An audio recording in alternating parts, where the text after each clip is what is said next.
Alors moi, je suis aujourd'hui réalisatrice de documentaires engagés sur les questions de démocratie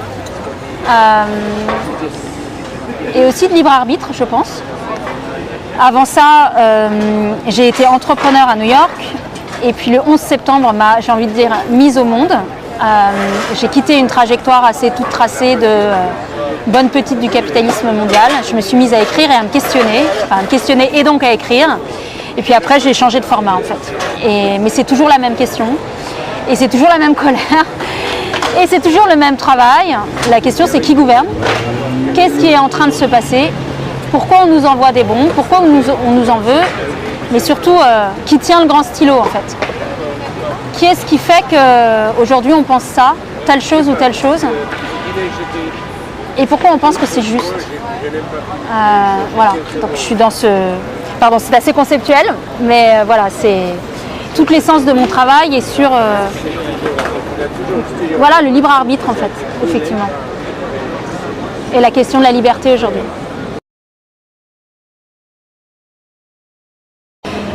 En fait, moi, ça fait longtemps aussi que je travaille sur le pouvoir de la technologie sur nos vies. En fait, j'ai fait 2 bouquins au moins dessus. C'est vraiment quelque chose qui m'obsède, puisque la question qui m'obsède, c'est qui gouverne ? Est-ce que c'est la technologie ? Est-ce que c'est l'algo de Facebook ? Est-ce que c'est Google ? C'est des trucs qui qui m'animent vraiment dans mon travail. Et donc, quand Edward Snowden sort du bois et fait ce qu'il fait, d'abord, je trouve l'acte héroïque absolument admirable. Je m'implique autant que possible dans la diffusion de Citizen4 en France. Je me dis qu'il y a quelque chose qui va au-delà de la question de la surveillance, qui est un problème hyper grave, mais qui est un symptôme d'un problème plus large, qui est le problème de la démocratie. S'il y a une surveillance de masse et qu'on n'est pas au courant, c'est que nos gouvernements ont laissé faire. Et ça veut dire quoi ? Donc pourquoi, comment, etc. m'intéresse plus. Maintenant, Edward Snowden, j'ai bien sûr regardé et été fasciné par son acte et regardé pas toutes ses interviews, mais énormément de ses interviews. Et je le vois à chaque fois reprendre son bâton de pèlerin et expliquer, alors la NSA c'est ça, la surveillance c'est ça, vous pouvez faire ci, faire ça. Et je me dis, mais ce type, s'il a fait ce qu'il a fait, c'est qu'il a autre chose à dire. Il y a quelque chose de plus fort qui est son rapport à lui, au pouvoir, à l'autorité, au patriotisme, à la liberté. Et en fait, très vite, je me dis, mais il y a quelque chose, d'autre à faire avec lui. Et bien sûr, quand on se dit qu'on va interviewer Edward Snowden et qu'on voit toutes ces interviews qui sont finalement souvent les mêmes, je me dis, mais moi, je n'ai pas envie de prendre son temps pour aller lui poser les questions qui sont déjà résolues par telle et telle interview. Qu'est-ce que je peux faire de différent ?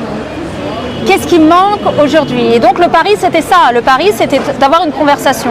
Donc déjà, pas faire qu'une interview en face à face, même si elle est faite. Donc d'avoir une conversation, de le mettre avec ses pairs, parce que je me dis, ce type est isolé, il est tout seul, il est en Russie. Alors il est autant que possible sur Internet, etc. Mais physiquement, qu'est-ce que je peux faire en fait ? Et donc voilà, donc mon truc c'était de dire, en fait je vais vous amener des gens qui à mon avis font partie de la même tribu que vous, avec cette idée de me dire, si je permets à cette conversation de se passer, qu'est-ce qui peut se passer ? Donc de ne pas être seulement en porteur de micro, mais de dire, vous savez quoi, je vais poser un cadre et j'interviens pas. C'était ça le gros pari du documentaire, c'était de ne pas intervenir dans la conversation, c'était de ne pas faire la journaliste, c'était de ne pas faire la modératrice dans la toute puissance de qu'est-ce qui va se passer.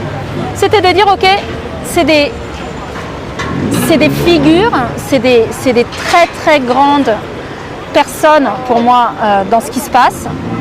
Ça peut que être magique. Et voilà, et j'ai laissé faire. Donc l'idée, c'était de dire, 1, il y a un problème plus important que la surveillance de masse. 2, il appartient à un groupe et je vais lui amener ce groupe en partie. 3, je n'interviens pas et je vois ce qui se passe.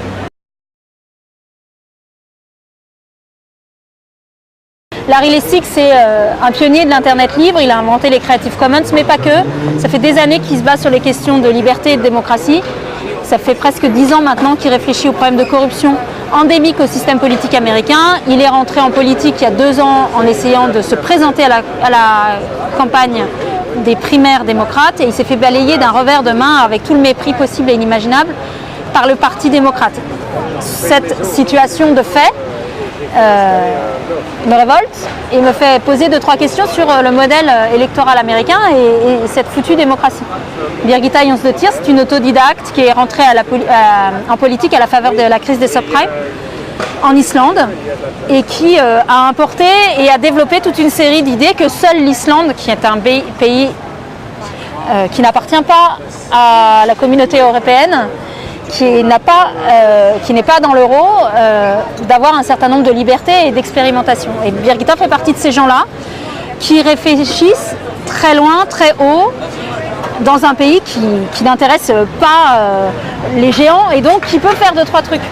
Et dans ce cadre-là, elle a essayé plein de choses. Et donc, mettre ces trois-là ensemble sont des innovateurs, en fait. Je ne sais pas si ça existe comme mot, mais... et qui sont, encore une fois, assez seuls, paraissaient vachement intéressants pour ce qu'ils représentent, en fait. Et ce film est assez... moi, quand je suis rentrée de Moscou, c'était à Noël, l'an dernier, j'étais complètement démoralisée, parce qu'il y avait un côté très crépusculaire, en fait. Snowden reste tout seul dans sa chambre d'hôtel. Birgitta repart dans son pays où elle a vu le poste de Premier ministre et donc la capacité à changer beaucoup de choses lui échapper. Et Larry Lessig n'ose même plus ou n'a plus envie de rentrer dans son pays et part 6 mois en année sabbatique au Rwanda. Ça en dit long sur où on en est, où en sont ces gens-là sur la question démocratique. Mais encore une fois, c'est nous-mêmes en fait. C'est nous-mêmes. Et donc c'est là que ça m'intéressait, c'est qu'en fait, ils sont profondément, et c'est le message d'ailleurs de Snowden dans le film, ils sont profondément comme nous-mêmes. Et donc c'est juste un truc qui nous éclate à la figure, parce que quand on les voit, on est triste, mais en fait on devrait être triste pour nous.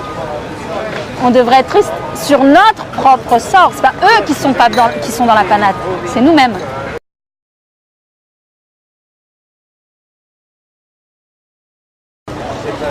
Larry et Birgitta, j'ai déjà travaillé avec eux. J'avais déjà fait des documentaires sur Larry Lessig. J'avais déjà fait des grands reportages écrits dans la revue 21 que j'invite tout le monde à regarder et à acheter sur elle et sur Larry. Donc c'est des personnages, je ne dirais pas que je connais intimement du tout, mais qui connaissent mon travail. Voilà. Donc c'était pas compliqué de leur dire... est-ce que vous avez envie de faire ça? Et puis pour eux, aller voir... je pense que eux, l'idée leur plaisait en fait. Après, la vraie question et la vraie difficulté, c'était d'imaginer convaincre quelqu'un comme Edward Snowden. Moi, je n'ai pas une grande chaîne derrière moi, je n'ai pas un grand nom, je ne suis pas dans le PAF, dans le mercato, etc. Je veux dire, je suis rien. Mais c'est quelqu'un qui regarde les itinéraires en fait, qui regarde les engagements et je pense que j'ai nul doute qu'il s'est renseigné et qu'il a vu que bah oui, ça fait 10 ans que je travaille ces sujets, ça fait 10 ans que je fais peu de concessions, j'essaye de ne pas en faire sur ce que je dis.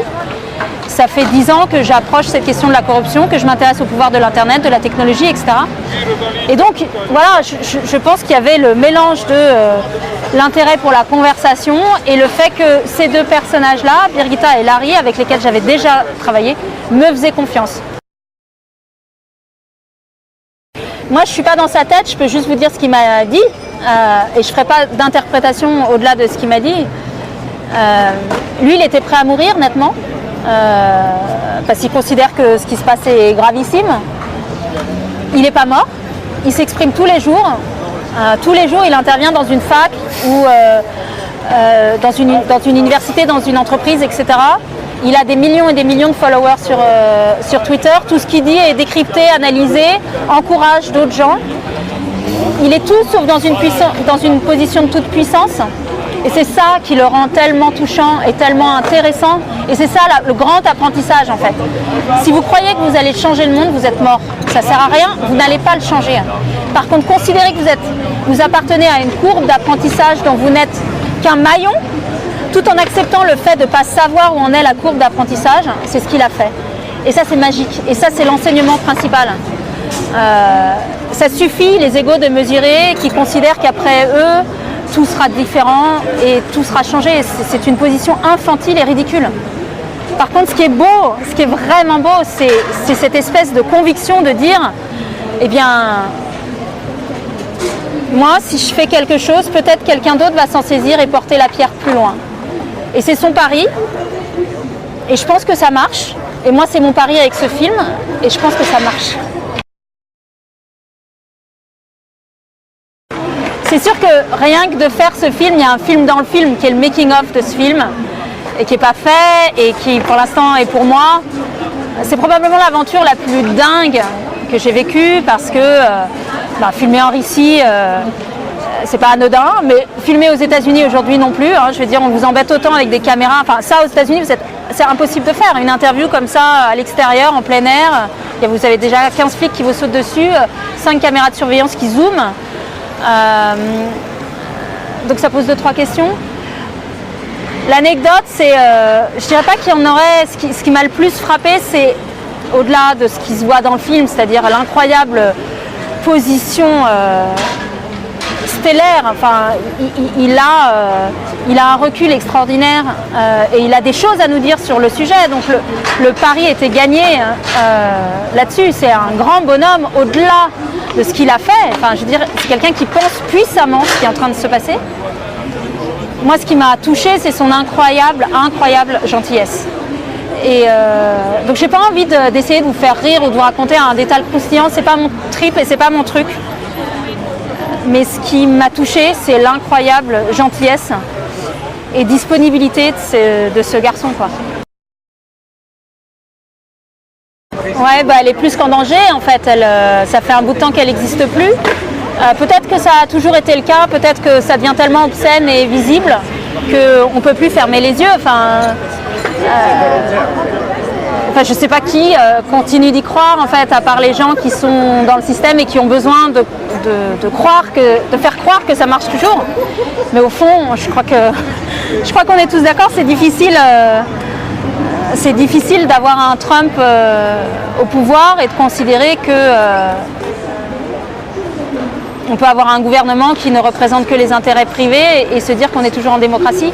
C'est difficile de croire que l'intérêt général est aujourd'hui défendu quand vous avez l'industrie pétrolière qui a pris le pouvoir sur le gouvernement américain. C'est difficile de croire que vous êtes toujours en démocratie quand il y a 2 jours, les congressistes républicains et démocrates votent un budget de l'armement de 700 milliards de dollars.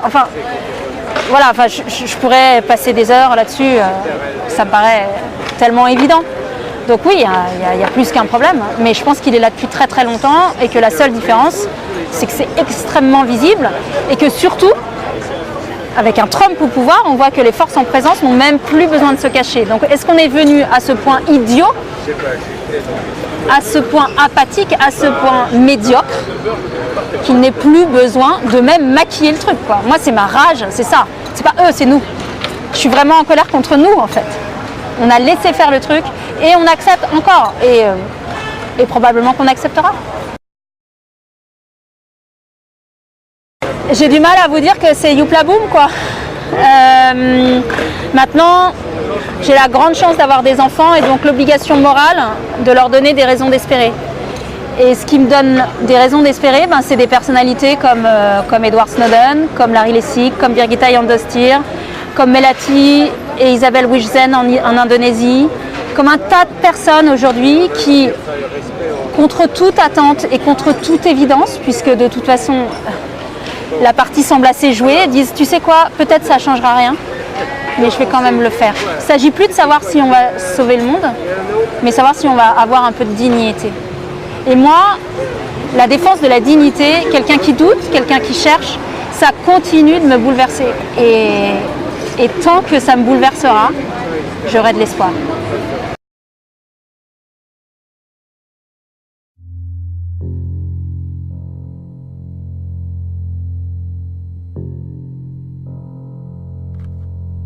It is in these moments of instability where it becomes very fashionable to say the world has gone mad, there's nothing we can do. But I think these are the moments where hope matters the most.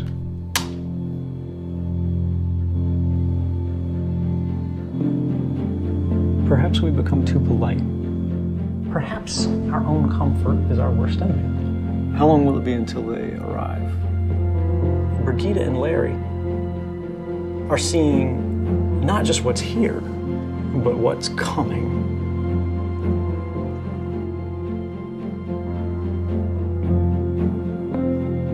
What frustrates me is I feel like we act as if we live within a democracy. But it's like communists in Russia in 1976. My name is Birgitta Jónsdóttir.